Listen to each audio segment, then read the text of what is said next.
welcome to Gear Talk, a Noria podcast where we are connecting reliability professionals with reliable information. I'm excited today because we got the man, the myth, the legend with us here, Jim Fitch. I mean, a mentor that I've learned a lot from, of course, the founder, CEO of Noria. And Jim, today we're going to be talking about something I have heard you say several times in lectures, training classes, the golden age of lubrication. Now, a part of this podcast is for people to understand the individual aspect. So if you don't mind kind of do a little bit of history about yourself, how you got into lubrication, what all that actually does, of how we got to where we are today. Yeah.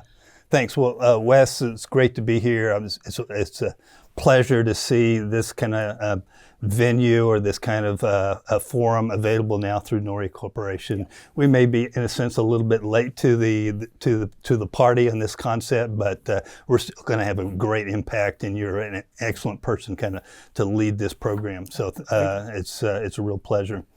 So I've been in this field a really long time, and I've seen a lot of kind of water under the bridge and a lot of things that have happened over the years. And I've told this story many, many times, and I enjoy telling the story of how, my experience and what has kind of led to my perception of this being the kind of the golden age of lubrication. So I kind of cut my teeth in this field as a technician in my father's laboratory at Oklahoma State University. Okay. And so it was a fluid power research center, and it was a large laboratory, 25,000 square feet, with a lot of testing going on, mostly by graduate students there, but it was funded by industry. Lots of different companies, over 150 companies were funding the research, and so they needed people to watch all these tests being conducted and take notes on data and so forth. And so even in high school, I was doing that sort of thing on weekends and holidays and summer and so forth. And so that was kind of my beginning in this field. And of course, my father was the director and founder of the Fluid Power Research Center. And, he had a lot of knowledge over, going back to the 1950s. He wrote many, many books on tribology and lubrication and fluids and hydraulics and so forth. And so he always liked to talk shop. Okay, there are some people like that. I'm sure people say the same thing about me, but not like my father. I mean, if you watch football, you watched it, but you talk shop. Okay. Gotcha. And so being around him as I had for so many, many years, I just absorbed, it's like a sponge. After a while, I became really interested in it, and I was really understanding it. And so I wrote my first article in 1975 at his urging on the history of fluid power and hydraulics and specifically.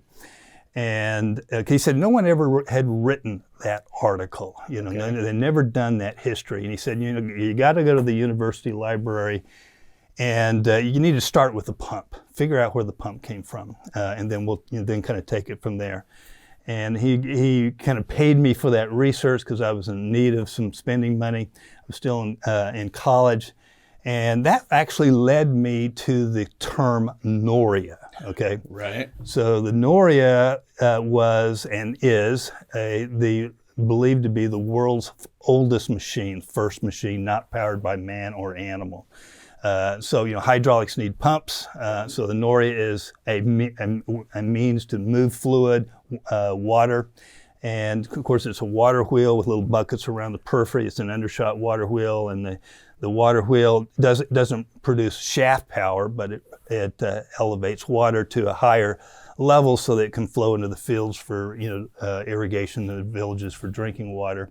And happens to be lubricated in a lot of cases. Probably too, right? Lubricated. So it dates back to pick a number about 1000 BC. And we know that lubricants were used in carts and chariots, going back to around 3000 BC, okay? And these could be animal fats, olive oil, something of that nature. Anything right? that's oily and slippery, could have been used. Slugs could have been used, banana peels or something, whatever. So is really the beginning of lubricants in large rotating machines. Now, the Noria still exists today, Right. So anyway, that's kind of the really early beginning and my awareness of kind of this field. Mm-hmm. And I went on to Georgia Tech and got an engineering degree, and I went into industry, worked for Monsanto Chemical Company as a young industrial engineer. They had lots of equipment. It was mostly nylon extrusion. And I learned about big plants, bureaucracy. You had 5,000 people there. I mean, it was quite an experience for a young engineer to kind of figure out all of that. And it was a good exposure, and I learned about how important reliability was there.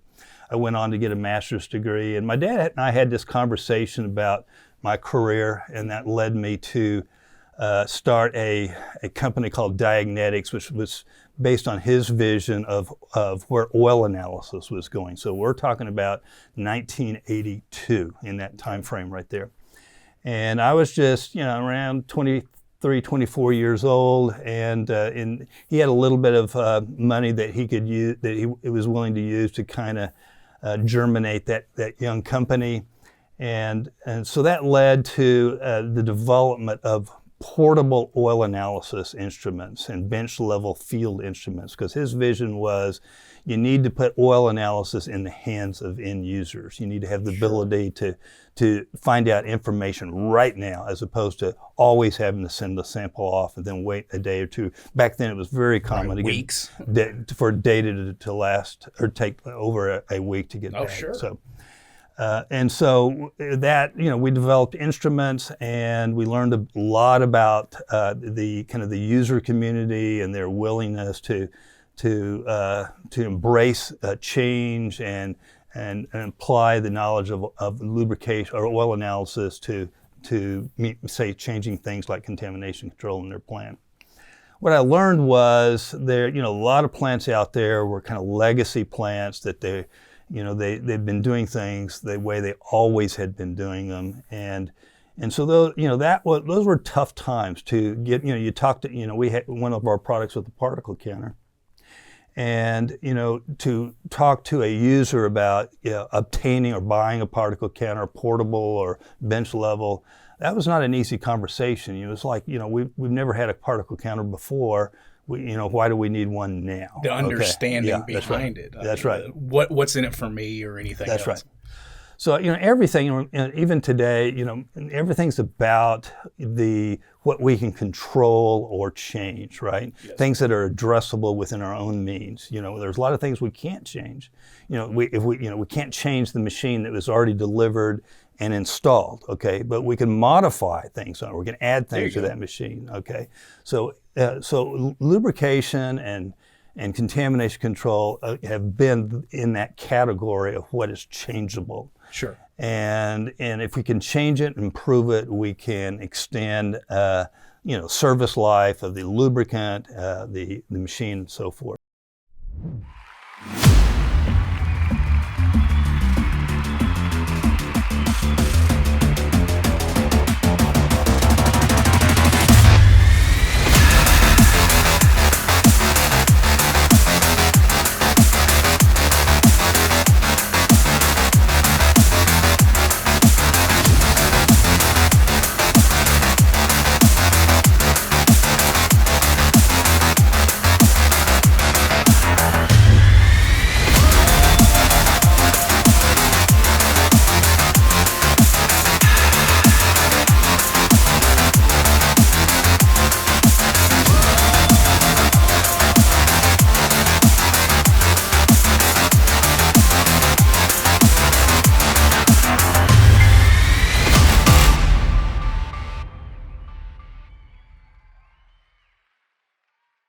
So you're in a state where you're making instruments, you're making things that are going to give information back about the state of the lubrication of the lubricant itself. Yeah. And I mean, at that point, you have to think, well, we're actually changing something.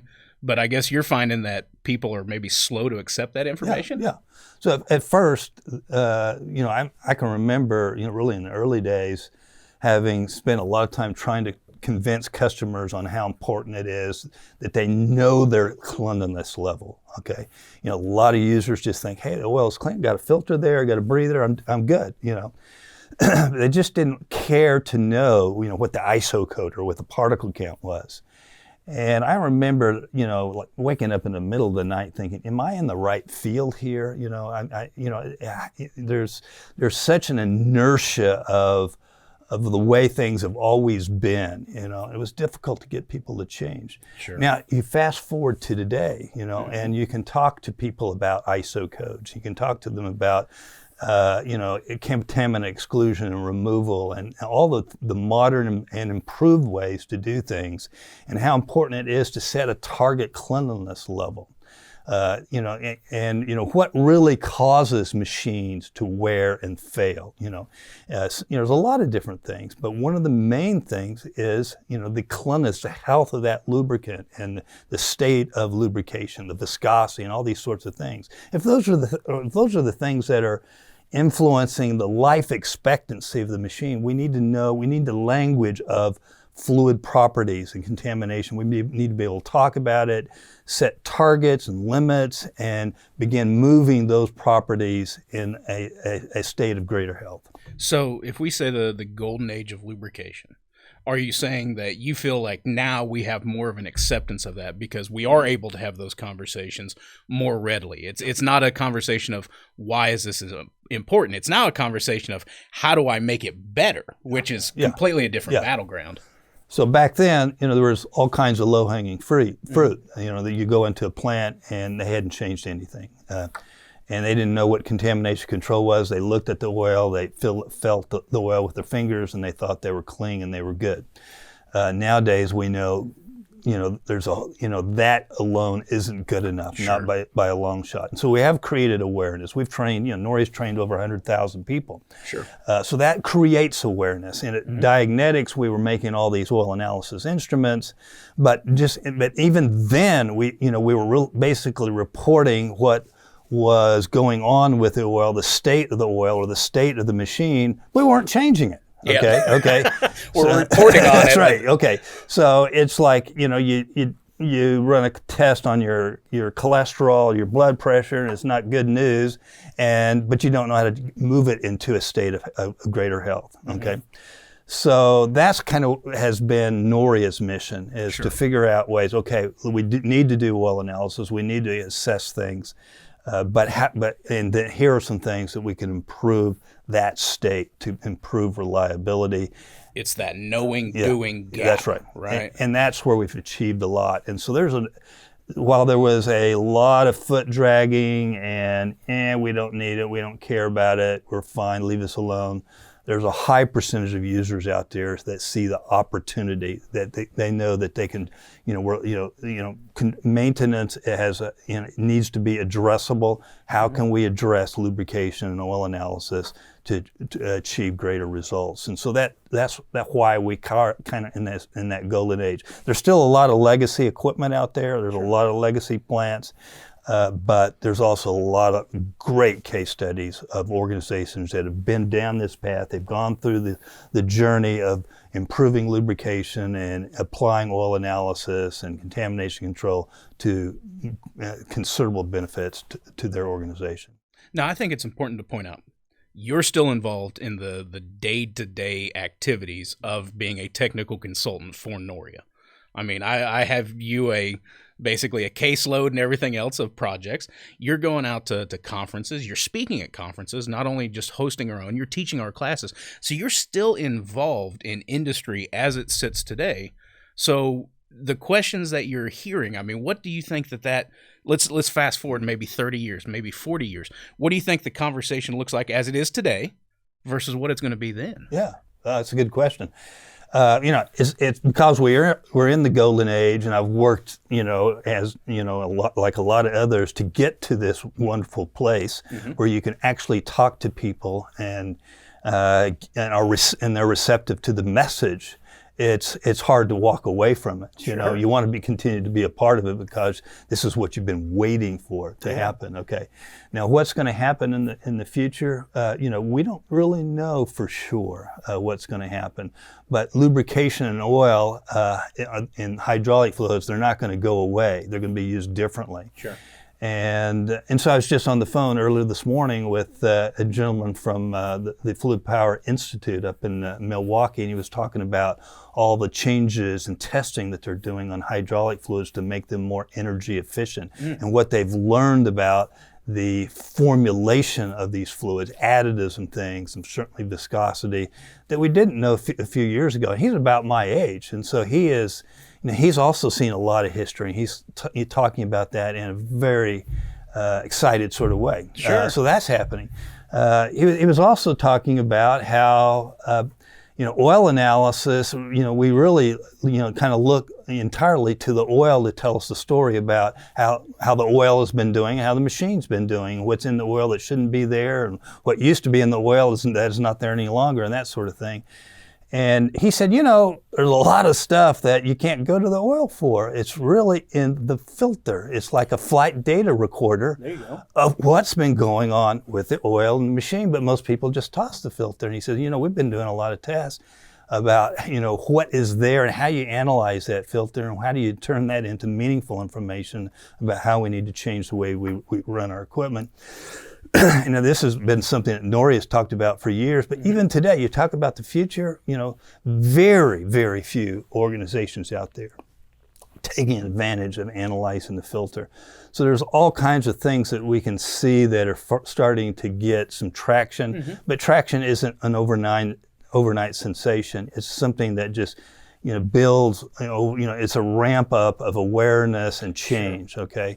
And so we're trying to do that at the conference, the things that we're going to do at our conference in Orlando this year. The speakers and the message are there are really, we're not going to see a lot of this happening in a kind of the mainstream community of, you know, of users for years to come. But we know there are several of us that have their own kind of crystal balls and kind of see what has to happen.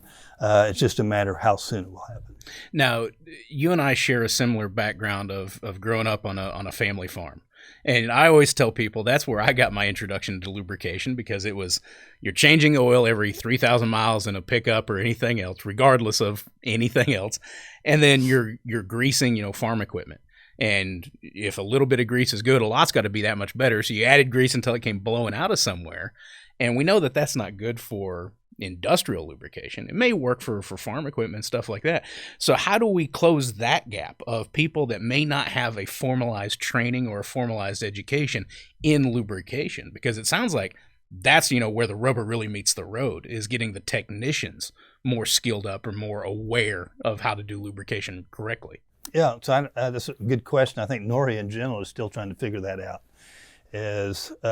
You know, you can't bring everybody into a training environment. You know, they're not willing to, or even if it's online, a lot of people are uncomfortable and they can't sit still long enough to absorb it all, or they just have an attitude, we've always done it this way, you know, the status quo. Sure. And so they may be aware of better ways to grease, or different ways to different lubricants that are out there, or whatever it is. But they, you know, the inertia or the comfort zone or whatever it is always brings them back to the same place. So fortunately, you know, we got a lot of new people in that are coming into the field. We also have newer and different ways of communicating and educating people to try different things. And I mean, this podcast is an example of that. It's a good example of that. And, you know, we have, you know, software, we've got,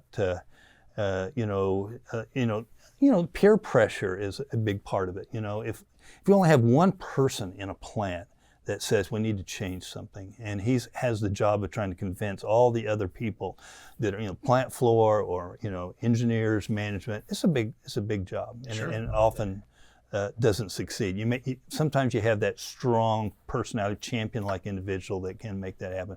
However, if you manage to get a lot of other people exposed to it, you bring training into the plant environment, and you create that awareness among not just 1 or 2 people, but 20 people or 25 people.